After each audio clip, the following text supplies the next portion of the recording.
Albert का sir धीरे धीरे सही शेप में आने लगा। हरमन और पोलिन आइंस्टाइन अपने बेटे को बहुत प्यार करते थे। जैसे जैसे अल्बर्ट बड़ा होने लगा, हरमन और पोलिन को एक नई चिंता सताने लगी। अल्बर्ट कुछ भी बोलता नहीं था, लेकिन चिंता होने के बावजूद हरमन और पोलिन को ये उम्मीद थी कि एक दिन वो जरूर बोलेगा। लेकिन साथ ही साथ उनके मन में एक डर जरूर था कि कहीं उनका बच्चा एक मंदबुद्धि बच्चा तो नहीं है। सन 1880 अल्बर्ट अब 1 साल का हो चुका था और उसने थोड़ा थोड़ा बोलना भी शुरू किया था। कुछ लोगों का कहना है कि उसने 4 साल के बाद बोलना शुरू किया और जब पहली बार वो बोला था तो उसके शब्द थे, the soup is too hot, soup बहुत गर्म है। जब हरमन और पोलिन ने उससे पूछा कि तुम पहले क्यों नहीं बोले, तो अल्बर्ट ने कहा कि अब तक सब कुछ ठीक चल रहा था। अल्बर्ट के साथ प्रॉब्लम ये थी कि वो लैंग्वेज यानी भाषा को जल्दी पकड़ नहीं पाते थे, जैसा कि दूसरे बच्चे जन्म के बाद करते हैं। ये प्रॉब्लम उसको 9 साल तक थी। वो सेंटेंस को अपने माइंड में दोहराता रहता था जब तक वो उनको ठीक से बोल नहीं पाता था। उसी साल यानी सन 1880 में हरमन और पोलिन उल्म से लगभग 160 किलोमीटर दूर म्यूनिक में जाकर रहने लगे। म्यूनिक में आइंस्टाइन के पिता और उसके चाचा जेकब ने एक कंपनी बनाई जो कि थॉमस अल्वा एडिसन के डीसी करंट के लिए इलेक्ट्रिकल इक्विपमेंट बनाती थी। आगे की कहानी सन 1881 से सन 1885 के बीच में से होके गुजरेगी। अल्बर्ट 2 साल का हुआ और तब उसकी बहन का जन्म हुआ। हरमन और पोलिन ने उसका नाम रखा माजा। अपनी एक छोटी बहन को पाकर अल्बर्ट बहुत खुश हुआ। अल्बर्ट दूसरे बच्चों के साथ घुल मिल नहीं पाता था, उनके साथ खेलता भी नहीं था और बहुत ही शांत रहता था। उसको खेलना कूदना अच्छा नहीं लगता था। आजादी बहुत पसंद थी उसको और वो हर तरफ शांति चाहता था। अल्बर्ट बचपन में अपने पिता से कहता था कि वो बड़ा होकर सेना में सिपाही नहीं बनेगा। जब वो रोड पर सेना के सिपाहियों को परेड करते हुए देखता तो उसको बहुत दुख होता था। उसको लगता था कि सेना के लोगों को आजादी से घूमने की इजाजत नहीं थी और उनकी लाइफ बस एक मशीन की तरह थी और युद्ध होने पर वो मर जाते थे। हिंसा और युद्ध से नफरत थी अल्बर्ट को। वो अपने बचपन में या तो अकेले या फिर अपनी बहन माजा के साथ खेलता और उसके खेल भी कुछ इस तरह के होते थे जिससे उसको कुछ सीखने को मिले। उसको घूमना बहुत पसंद था और नेचर यानी प्रकृति से लगाव बहुत था। नदी को, पहाड़ को, आसमान को देखकर उसके मन में बहुत से सवाल आते थे। ब्रह्मांड में छुपे रहस्यों को जानने की जिज्ञासा उसके मन में बनी रहती थी। धीरे धीरे ढेर सारे सवालों को लिए अल्बर्ट अब 5 साल का हो गया था और अब तक वो ठीक से बोलने भी लगा था। उसके बर्थडे पर हरमन ने उसको एक चुंबकीय दिक्सूचक यानी मैग्नेटिक कंपास दिया। ऐसा गिफ्ट पाकर अल्बर्ट को बहुत अच्छा लगा। वो मैग्नेटिक कंपास को देखता रहता और सोचता कि इसकी सुई हमेशा नॉर्थ यानी उत्तर की तरफ ही क्यों रहती है। उसको लगता था कि उसमें ऐसा कुछ जरूर होगा जो उसकी सुई को हिलाता है, पर वो मुझे दिखता नहीं। इस तरह के और भी सवाल अल्बर्ट के माइंड में आते रहते थे। कहानी अब 1885 से 1888 के बीच में से गुजरेगी। अल्बर्ट के 5 साल पूरा करने के बाद उसका एडमिशन म्यूनिक के एक कैथोलिक प्राइमरी स्कूल में करवा दिया गया। उसकी माँ पोलिन को म्यूजिक बहुत पसंद था और वो पियानो बहुत अच्छा बजाती थी। पोलिन चाहती थी कि अल्बर्ट भी म्यूजिक सीखे क्योंकि उनका मानना था कि म्यूजिक से जिंदगी में सुख और शांति आती है, आदमी का तनाव दूर होता है। और यही सोचकर उन्होंने अल्बर्ट को वायलिन बजाना सिखाना शुरू किया। स्कूल में भी म्यूजिक टीचर अल्बर्ट को वायलिन बजाना सिखाते थे। अल्बर्ट जब वायलिन बजाना सीख रहा था तो उसको प्रैक्टिस करना बिल्कुल अच्छा नहीं लगता था क्योंकि वो किसी चीज को बार बार करना पसंद नहीं करता था। शुरुआत में तो उसको म्यूजिक बिल्कुल पसंद नहीं था और एक बार तो उसने म्यूजिक टीचर पर अपनी चेयर फेंक दी थी, लेकिन फिर धीरे धीरे उसको म्यूजिक अच्छा लगने लगा। आखिरकार वायलिन बजाना सीख लिया अल्बर्ट ने और फिर म्यूजिक से उसको इतना प्यार हो गया जो प्यार उसकी पूरी जिंदगी भर बना रहा। अपने वायलिन का नाम अल्बर्ट ने रखा था लीना। म्यूजिक से जब प्यार हुआ अल्बर्ट को तो उसके बाद उसने कई सॉन्ग्स भी लिखे और उनको गाया भी। दोस्तों, अगर मैं आपको जीनियस साइंटिस्ट आइंस्टाइन की कहानी सुना रहा हूँ तो पढ़ाई और स्कूल का जिक्र तो आना ही चाहिए। 8 साल की उम्र में उसको लुइटपोल्ड जिम्नेजियम में डाल दिया गया। लुइटपोल्ड जिम्नेजियम को आज हम अल्बर्ट आइंस्टाइन जिम्नेजियम के नाम से जानते हैं। उसको स्कूल जाना अच्छा नहीं लगता था। उसको लगता था कि स्कूल में छात्रों की जिंदगी भी सेना के सिपाहियों जैसी ही होती थी, कोई आजादी नहीं। खुल के सोचना और सवाल करना पसंद था अल्बर्ट को। कोई विचार या किताब में लिखी कोई बात को बिना कुछ सोचे समझे मान लेना अल्बर्ट आइंस्टाइन को बिल्कुल पसंद नहीं था। उसका मानना था कि पहले हमको किसी भी चीज को अच्छे से समझ लेना चाहिए, तभी उसको मानना चाहिए। वो जब भी अपने सवालों को स्कूल में अपने टीचर्स से पूछता तो उसके टीचर्स बहुत बार उन सवालों के जवाब नहीं दे पाते थे और उनको उसके सवालों से गुस्सा आती थी और बदले में मिलती थी अल्बर्ट को सजा। टीचर्स को लगता था कि ये लड़का बस फालतू के सवाल पूछता रहता है। वो अल्बर्ट को जीनियस या टैलेंटेड छात्र नहीं मानते थे। उनको लगता था कि ये अपनी जिंदगी में कुछ भी हासिल नहीं कर पाएगा। लेकिन अल्बर्ट के नंबर अच्छे आते थे और हम सब ये जानते हैं कि वक्त ने बता दिया कि अल्बर्ट क्या था। कई महान लोगों के साथ उनकी जिंदगी में ऐसा ही कुछ हुआ है। अल्बर्ट आइंस्टाइन की कहानी अब साल 1888 से साल 1893 के बीच से होकर गुजरेगी। धर्म। आइंस्टाइन परिवार का धर्म क्या था? आइंस्टाइन परिवार यहूदी थे। यहूदी होना भी उनके लिए बहुत सी समस्याएं लेकर आया, क्योंकि जर्मनी में ज्यादा संख्या में ईसाई थे और यहूदियों की संख्या बहुत कम थी। लेकिन अल्बर्ट धार्मिक किताबों को पढ़ता था। उसने बाइबल पढ़ी, धर्म को समझने की कोशिश की, लेकिन धीरे धीरे उसको ये बात भी समझ में आने लगी कि कोई भी धर्म इंसान को कुछ गलत नहीं सिखाता, लेकिन इंसान कई बार उसको तोड़ मरोड़ के अपने फायदे के लिए इस्तेमाल करते हैं और यही बात उनको अच्छी नहीं लगती थी। यहूदी होने के कारण भी अल्बर्ट को स्कूल में बहुत सी प्रॉब्लम्स होती थी। स्टूडेंट्स उसका मजाक उड़ाते थे और उसको परेशान करते थे, क्योंकि वहाँ ज्यादा संख्या में ईसाई स्टूडेंट्स थे। ये भी एक कारण था जिसकी वजह से अल्बर्ट स्कूल जाना पसंद नहीं करता था। मैं उस समय की बात कर रहा हूँ जब आइंस्टाइन बड़े हो रहे थे। चारों तरफ के इस तरह के वातावरण ने उसके ऊपर बहुत बुरा असर डाला और वो चुपचाप और अकेला रहने लगा। लेकिन उन सालों में उसका एक दोस्त बना, मैक्स टैलमे। वो भी एक यहूदी था और अल्बर्ट से उम्र में थोड़ा बड़ा था। वो अल्बर्ट को घर पे ट्यूशन पढ़ाने के लिए आता था। मैक्स टैलमे मेडिकल साइंस यानी चिकित्सा विज्ञान का स्टूडेंट था और वो अल्बर्ट को कई किताबें भी पढ़ने के लिए देता था। अल्बर्ट अपने दोस्त और ट्यूटर मैक्स टैलमे से साइंस और फिलॉसफी यानी दर्शन के बारे में सवाल करता। अल्बर्ट का इंटरेस्ट बचपन से ही मैथ और फिजिक्स में था और उसके सवाल भी ऐसे थे जिनके जवाब सिर्फ मैथ और फिजिक्स से ही उसको मिल सकते थे। ब्रह्मांड कैसे काम करता है, इस बारे में उस समय तक बहुत जानकारी उपलब्ध नहीं थी और ब्रह्मांड से जुड़े हुए बहुत से सवालों की खोज से ही अल्बर्ट का इंटरेस्ट फिजिक्स और मैथ में ज्यादा हुआ। अपनी उम्र के हिसाब से वो मैथ और फिजिक्स का नॉलेज दूसरे बच्चों से ज्यादा रखते थे। मैक्स टैलमे ने बताया था कि जब उसने 12 साल के अल्बर्ट को जियोमेट्री की टेक्स्ट बुक दी तो उसने उस बुक को एक ही गर्मी की छुट्टियों में पढ़ ली और उन्हीं छुट्टियों में उसने जियोमेट्री और अलजेब्रा भी सीखी। 12 साल के अल्बर्ट ने खुद से ही पाइथागोरियन थ्योरम की ओरिजिनल प्रूफ यानी मूल प्रमाण की खोज की। मैक्स टैलमे ने बताया कि जल्दी ही अल्बर्ट हायर मैथमेटिक्स को पढ़ने और समझने लगा और कुछ समय में वो मुझसे भी आगे निकल गया। जियोमेट्री और अलजेब्रा को गहराई से समझने में लग गया अल्बर्ट। उसको लगा कि नेचर यानी प्रकृति को एक मैथमेटिकल स्ट्रक्चर यानी गणितीय संरचना के रूप में समझा जा सकता है। उसने 12 साल की उम्र में कैलकुलस पढ़ा और 14 साल की उम्र में उसने इंटीग्रल कैलकुलस में महारत हासिल कर ली। जर्मनी के एक फिलोसोफर इमैनुअल कैंट ने क्रिटिक ऑफ प्योर रीजन नाम की एक किताब लिखी थी, जिसमें उन्होंने मेटाफिजिक्स के लिमिट्स और स्कोप को बताया था। मेटाफिजिक्स फिलॉसफी का एक ब्रांच है। अल्बर्ट ने कैंट के क्रिटिक ऑफ प्योर रीजन किताब को पढ़ डाला। अल्बर्ट उस समय बस 13 साल का था, लेकिन उसको कैंट की बातें पूरी तरह से समझ में आ गई थी। अल्बर्ट के अंकल जेकब भी उसके साथ रहते थे। वो एक इंजीनियर थे और अल्बर्ट को उनके साथ बहुत अच्छा लगता था, क्योंकि जेकब की वजह से ही अल्बर्ट की रुचि मैथ में बढ़ी थी। जब अल्बर्ट को बीजगणित यानी अलजेब्रा समझ में नहीं आ रहा था तो जेकब ने उसको बहुत ही सिंपल तरीके से अलजेब्रा समझाई थी।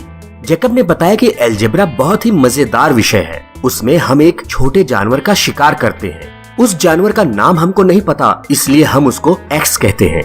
फिर जब हम उस जानवर का शिकार करके उसको पकड़ लेते हैं तो हम उसे सही नाम देते हैं। यही होता है अलजेब्रा यानी बीजगणित में। अल्बर्ट के लिए उनका घर ही सबसे बड़ा स्कूल था, जहाँ पर उसने बहुत कुछ सीखा। साइंटिफिक एक्सपेरिमेंट यानी वैज्ञानिक अनुसंधान करने की प्रेरणा भी एल्बर्ट को घर से ही मिली और इसमें उसका साथ दिया था उसके पिता और चाचा ने, क्योंकि वो चाहते थे कि एल्बर्ट भी बड़ा होकर इंजीनियर बने और वो ये भी जानते थे कि एल्बर्ट का स्वभाव क्या है और साथ ही साथ वहाँ यहूदियों को कितनी समस्याएं थी। इसलिए स्कूल में अगर एल्बर्ट के मार्क्स किसी सब्जेक्ट में कम आते थे तो वो उसको कुछ भी नहीं बोलते थे। साल 1894, 13 साल के हो चुके एल्बर्ट के पिता हरमन और चाचा जेकब की कंपनी ने म्यूनिक में इलेक्ट्रिक सप्लाई करने के लिए एक बिड यानी बोली में हिस्सा लिया, लेकिन वो काम उनको नहीं मिला। उनके पास इतना पैसा नहीं था जिससे वो डायरेक्ट करंट यानी डीसी के उपकरणों को अल्टरनेटिंग करंट यानी एसी के मुताबिक बदल सकें। एल्बर्ट के पिता हरमन और चाचा जेकब की कंपनी को बहुत नुकसान हुआ और उन्हें अपनी म्यूनिक की कंपनी को बंद करना पड़ा। नए बिजनेस की तलाश में आइंस्टाइन परिवार को इटली के मिलान शहर में जाना पड़ा और फिर वहां से कुछ महीनों बाद वो पैविया चले गए, लेकिन एल्बर्ट को म्यूनिक में ही रुकना पड़ा और लुइटपोल्ड जिम्नेजियम स्कूल में अपनी पढ़ाई पूरी करनी पड़ी। एल्बर्ट अपनी फैमिली के चले जाने के कारण बहुत उदास रहने लगा। उसको लुइटपोल्ड जिम्नेजियम पसंद नहीं था, लेकिन जर्मनी का वही बड़ा स्कूल था जहां स्टूडेंट्स अपनी पढ़ाई करके किसी यूनिवर्सिटी में पढ़ने के लिए तैयार हो पाते थे। एल्बर्ट के पिता चाहते थे कि वो इलेक्ट्रिकल इंजीनियरिंग में डिग्री हासिल करे, लेकिन लुइटपोल्ड जिम्नेजियम स्कूल में पढ़ते हुए एक बार एल्बर्ट स्कूल अथॉरिटीज से भिड़ गए और उन्होंने स्कूल के टीचिंग मेथड का कड़ा विरोध किया। एल्बर्ट कहता था कि यहाँ पर हमको सिर्फ रटाया जाता है, हमारी क्रिएटिव थॉट और किसी चीज को सही ढंग से सीखने के लिए कोई कुछ नहीं सोचता। एल्बर्ट उस स्कूल में एक दिन भी पढ़ना नहीं चाहते थे और दिसंबर 1894 में वो बीमारी का बहाना करके पैविया में अपने फैमिली के पास चले गए। एल्बर्ट को इटली बहुत अच्छा लगा। इटली में बड़े बड़े संग्रहालय, देखने लायक खूबसूरत जगहें और कला और सांस्कृतिक केंद्र भी थे जो एल्बर्ट को बहुत अच्छे लगे और उसको यहाँ पढ़ने और सोचने के लिए बहुत कुछ मिला। वो संगीत सुनता, पहाड़ों पर चला जाता और नाव भी चलानी सीखी। एल्बर्ट कहता था कि उसका इटली में गुजरा हुआ वक्त बहुत अच्छा था। एल्बर्ट ने साल 1894 में अपना पहला रिसर्च पेपर लिखा जिसका टाइटल दिया था उसने on the investigation of the state of the ether in a magnetic field. 15 साल के थे वो। उसने इस रिसर्च पेपर को अपने अंकल सीजर कोच को पढ़ने और अपनी एक्सपर्ट राय देने के लिए भेजा। साथ ही साथ उसने एक छोटा सा नोट भी लगाया और उसमें लिखा कि मुझे बुरा नहीं लगेगा कि अगर आप मेरे रिसर्च पेपर को नहीं पढ़ते हैं, लेकिन कम से कम आप ये जरूर देखेंगे कि मैंने लिखने की कोशिश एक अच्छे राइटर के जैसे की है, जो मैंने अपने माता पिता से सीखा है। साल 1895, एल्बर्ट 16 साल के थे। घर वालों ने उससे कहा कि अब तुम बड़े हो चुके हो, अब तुम्हें अपनी जिंदगी के बारे में सीरियसली सोचना चाहिए, तुम एक इलेक्ट्रिकल इंजीनियर बनो। एल्बर्ट ज्यूरिक में स्विस फेडरल पॉलिटेक्निक के एंट्रेंस एग्जाम में बैठा। उस एग्जाम में वो फेल हो गया क्योंकि उसको भाषा, बॉटनी और जूलॉजी में कम मार्क्स मिले। इसके पीछे एक वजह फ्रेंच लैंग्वेज का होना भी था। एल्बर्ट को तब तक बहुत ज्यादा फ्रेंच नहीं आती थी, लेकिन उसके मार्क्स फिजिक्स और मैथमेटिक्स में अच्छे आए। स्विस फेडरल पॉलिटेक्निक के प्रिंसिपल ने एल्बर्ट को सलाह दी कि तुमने मैथ्स और फिजिक्स में अच्छे मार्क्स लाए हैं, इसलिए अगर तुम स्विट्जरलैंड के आराउ जगह में स्थित आर्गोवियन कॉन्टिनेंटल स्कूल में 1 साल की पढ़ाई करो तो तुम इस एग्जाम को जरूर पास कर लोगे। प्रिंसिपल की सलाह पर एल्बर्ट ज्यूरिक से 20 मील दूर आराउ चले गए अपनी सेकेंडरी स्कूलिंग को कंप्लीट करने। जॉस्ट विंटेलर जो स्विट्जरलैंड के एक स्कूल में टीचर थे, एल्बर्ट उनके यहाँ ही रहते थे और इसी वजह से उन दोनों के बीच अच्छी दोस्ती हो गई। लेकिन इसके साथ ही साथ एल्बर्ट को जॉस्ट विंटेलर की डॉटर से प्यार हो गया जिसका नाम था मैरी। धीरे धीरे एल्बर्ट और जॉस्ट विंटेलर की फैमिली में दोस्ती हो गई और ये दोस्ती बाद में रिश्तेदारी में भी बदल गई। मैरी के साथ शादी नहीं हुई एल्बर्ट की, लेकिन एल्बर्ट की बहन माजा की शादी जॉस्ट विंटेलर के बेटे पॉल के साथ हो गई। एल्बर्ट की जिंदगी का ये वो समय था जब फिजिक्स में उनका इंटरेस्ट और गहरा हो चुका था। पढ़ने के लिए बहुत कुछ था वहाँ पर उनके पास और अच्छे टीचर्स भी थे। एल्बर्ट स्कूल की लेबोरेटरी में कई एक्सपेरिमेंट करते। वो सोचते थे कि क्या मैं रोशनी के किरण को पकड़ सकता हूँ। एल्बर्ट खुद से यही प्रश्न पूछते थे और बाद में इसी प्रश्न ने उनके रिलेटिविटी यानी सापेक्षता के सिद्धांत को जन्म दिया था। साल 1896 में अपने पिता से अप्रूवल लेकर जर्मन किंगडम ऑफ वुटेम्बर्ग अपनी नागरिकता यानी सिटीजनशिप छोड़ दी। ताकि उनको सेना में ना भेज दिया जाए। और सितंबर 1896 में उन्होंने अपनी सेकेंडरी स्कूल की पढ़ाई अच्छे ग्रेड्स के साथ पास की और इसके बाद वो वापस आए और ज्यूरिख पॉलिटेक्निक में एडमिशन लिया। अल्बर्ट को प्यार हुआ था मैरी विंटेलर से, जो उनसे 1 साल बड़ी थी। वो ओल्सबर्ग स्विट्जरलैंड चली गई एक टीचर बनकर। उस समय जो साइंटिस्ट थे वो ये मानते थे कि स्पेस यानी अंतरिक्ष में एक द्रव्य फैला हुआ है जिसको कहते हैं ईथर, लेकिन वो साइंटिस्ट इसको प्रूव नहीं कर पाए और अल्बर्ट भी इस बात को नहीं मानते थे। साल 1900 में जब अल्बर्ट 21 साल के थे, उन्होंने federal polytechnic teaching diploma pass किया और इसी साल उनका एक research paper conclusions from the capillarity phenomena publish हुआ। डिप्लोमा करने के बाद अल्बर्ट को लगा कि अब वो भी स्टूडेंट्स को पढ़ा सकते हैं। वो पढ़ाना चाहते थे, लेकिन वो दूसरे टीचर्स जैसा नहीं पढ़ाना चाहते थे, पर जैसा वो चाहते थे वैसा हुआ नहीं। वो जहाँ पर भी जाते वहाँ के कॉलेज के टीचर्स अल्बर्ट के डीप नॉलेज की वजह से डर जाते थे और इसलिए अल्बर्ट को कहीं पर भी टीचिंग की नौकरी नहीं मिली। 2 सालों तक वो टीचिंग की नौकरी की तलाश में यहाँ वहाँ भटकते रहे, लेकिन उनको कहीं पर भी नौकरी नहीं मिली। बहुत फ्रस्ट्रेट हुए उन दिनों अल्बर्ट, लेकिन इसी बीच साल 1901 में अल्बर्ट को स्विस की सिटीजनशिप मिल गई और फिर साल 1902 में जब वो 23 साल के थे, उनको स्विट्जरलैंड की कैपिटल बर्न में federal office for intellectual property यानी स्विस पेटेंट ऑफिस में एक असिस्टेंट एग्जामिनर लेवल 3 की नौकरी मिल गई।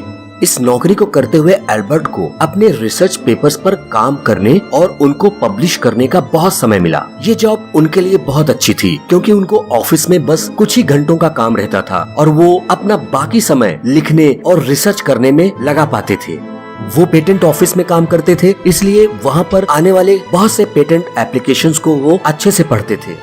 पेटेंट ऑफिस में भी अल्बर्ट का काम अच्छा था और इसलिए वो वहाँ पर परमानेंट हो गए। अब ये कहानी आगे बढ़ेगी और गुजरेगी साल 1902 से साल 1905 के बीच में।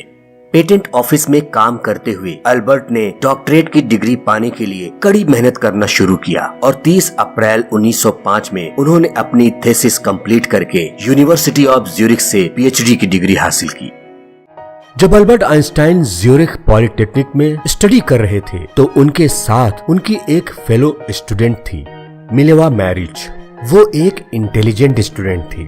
कहा जाता है कि मिलेवा मैरिज अल्बर्ट आइंस्टाइन के सक्सेस के पीछे की एक सीक्रेट वुमन थी, जिन्होंने आइंस्टाइन के रिसर्च में बहुत मदद की थी। आइंस्टाइन को मिलेवा से प्यार हुआ और उन दोनों ने सन 1903 में बर्न स्विट्जरलैंड में शादी कर ली। वहीं पर यानी बर्न में ही आइंस्टाइन ने federal office of intellectual property में नौकरी की थी, जो मैंने आपको पहले बताया था।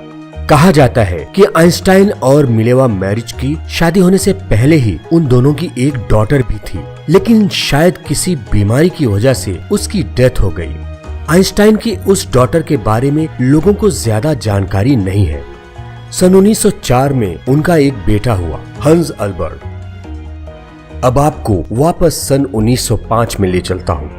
अल्बर्ट लगातार रिसर्च करते रहे और अपने रिसर्च पेपर्स पब्लिश करवाते रहे। धीरे धीरे उनकी पॉपुलैरिटी बढ़ती रही। बचपन से एक सवाल उनके मन में हमेशा घूमता रहता था कि अगर वो लाइट की किरणों के ऊपर बैठकर चलेंगे तो दुनिया कैसी दिखेगी। ऐसी सोच और ऐसी जिज्ञासा होने के कारण उन्होंने फिजिक्स को बहुत गहराई तक समझा और बड़े बड़े एक्सपेरिमेंट्स भी किए। उस समय कुछ वैज्ञानिक लाइट की स्पीड यानी रोशनी की गति को मापने के ऊपर काम कर रहे थे, लेकिन उनको कोई सफलता नहीं मिल पा रही थी। अल्बर्ट ने बताया कि वो वैज्ञानिक क्यों असफल रहे। उन्होंने बताया कि वास्तव में लाइट की स्पीड एक जैसी रहती है और दुनिया की दूसरी चीजें उसके सापेक्ष यानी तुलनात्मक होती हैं। इसका मतलब क्या है? इसका मतलब मैं आपको एक एग्जाम्पल देकर बताता हूँ। मान लो